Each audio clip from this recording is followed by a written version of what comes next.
ابو بکر al Baghdadi کے نام سے مشہور ابراہیم عواد ابراہیم البدری 1971 میں عراق کے شہر سامرا میں ایک متوسط طبقے کے سنی گھرانے میں پیدا ہوئے۔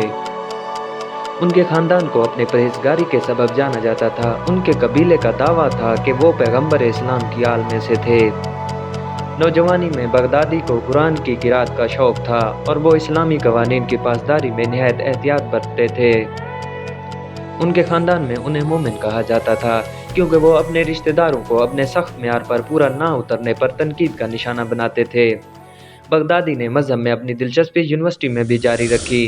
انہوں نے 1996 میں یونیورسٹی آف بغداد سے اسلامی علوم میں گریجویشن کی اور پھر عراق کی Saddam university for Islamic studies سے 1999 اور 2007 میں قرآنی علوم میں بالترتیب ماسٹرز اور پی ایچ ڈی کی۔ 2004 تک بغدادی اپنی 2 بیویوں اور 6 بچوں کے ساتھ بغداد کے توپچی علاقے میں رہائش پذیر تھے۔ وہ مقامی مسجد میں علاقے کے بچوں کو قرآن پڑھاتے رہے، جہاں وہ اس کے فٹ بال کلب کے بھی سٹار کھلاڑی تھے۔ جب بغدادی یونیورسٹی میں تعلیم حاصل کر رہے تھے، اسی دوران ان کے چچا نے انہیں اخوان المسلمون میں شمولیت اختیار کرنے کے لیے قائل کیا۔ وہ جلد ہی اسلام پسند تنظیم کے اندر موجود کچھ انتہائی قدامت پسند اور متشدد عناصر کی طرف راغب ہو گئے اور 2000 تک انہوں نے سلفی جہاد نظریے کو بھی اپنا لیا تھا۔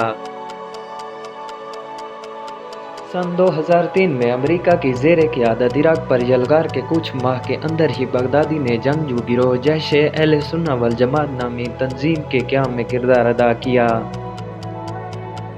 فروری 2004 میں امریکی فورسز نے بغدادی کو فلوجہ میں گرفتار کر کے کیمپ بوکا میں قید کر دیا، جہاں وہ 10 ماہ تک رہے۔ دوران قید بغدادی نے خود کو مذہبی معاملات کے لیے وقف کر دیا اور وہ نمازیں پڑھاتے، جمعے کا خطبہ دیتے اور قیدیوں کے لیے کلاسیں منعقد کرتے تھے۔ ان کے ایک ساتھی قیدی کے مطابق بغدادی کم گو تھے، مگر وہ قید خانے میں جہاں صدام کے سابق حامی اور عسکریت پسند قید تھے، وہاں مخالف گروہوں کے درمیان سے اپنا راستہ بڑی آسانی سے بنا لیتے تھے۔ بغدادی نے ان میں سے کئی کے ساتھ اتحاد بنائے اور دسمبر 2004 میں وہاں سے رہا ہو جانے کے بعد بھی ان سے رابطے قائم رکھے۔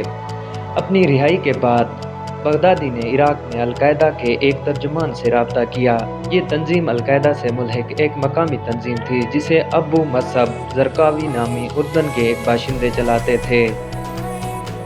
بغدادی کا مذہب پر عبور دیکھتے ہوئے اس ترجمان نے انہیں دمشق جانے کے لیے قائل کیا، جہاں ان کی ذمہ داری یہ یقینی بنانا تھی کہ AQI کا پروپیگنڈا انتہائی قدامت پسند اسلام کے اصولوں کے مطابق رہے۔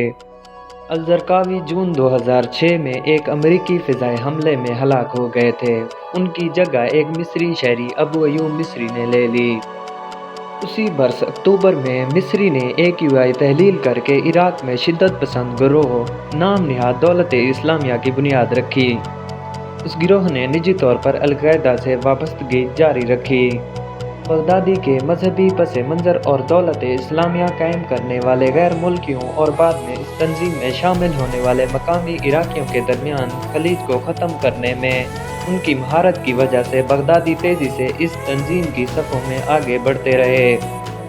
انہیں شریعہ کمیٹی کا سپروائزر تعینات کیا گیا اور دولت اسلامیہ کے امیر ابو عمر البغدادی کی مشیر 11 رکنی شورا کونسل میں نامزد کیا گیا۔ بغدادی کو بعد میں دولت اسلامیہ کی کوارڈینیشن کمیٹی میں بھی تعینات کیا گیا، جس کی ذمہ داری عراق میں اس گروپ کے کمانڈروں سے رابطے قائم رکھنا تھا۔ دولت اسلامیہ کے بانی اس کے امیر کی اپریل 2010 میں ہلاکت کے بعد شورا کونسل نے ابو بکر البغدادی کو نیا امیر منتخب کیا۔ بغدادی امریکہ کی اسپیشل آپریشن فورسز کی جانب سے تباہ کر دی گئی اس تنظیم کی ازسر نو تشکیل میں مصروف ہو گئے۔ شام میں سن 2011 میں بڑھتی ہوئی بدامنی کا فائدہ اٹھانے کی امید لیے بغدادی نے ایک شامی اہلکار کو وہاں پر دولت اسلامیہ کی ایک خفیہ شاخ قائم کرنے کا حکم دیا، جسے بعد میں النصرہ فرنٹ کے نام سے جانا جانے لگا۔ جلد ہی بغداد کے النصرہ فرنٹ کے رہنما ابو محمد الجولانی کے ساتھ اختلافات پیدا ہو گئے، جو شامی صدر بشار الاسد کے خلاف لڑنے والے سنی باغیوں کے ساتھ مل کر کام کرنا چاہتے تھے، مگر بغدادی اسد کے خلاف محاذ کھولنے سے پہلے طاقت کے ذریعے اپنی ریاست قائم کرنا چاہتے تھے۔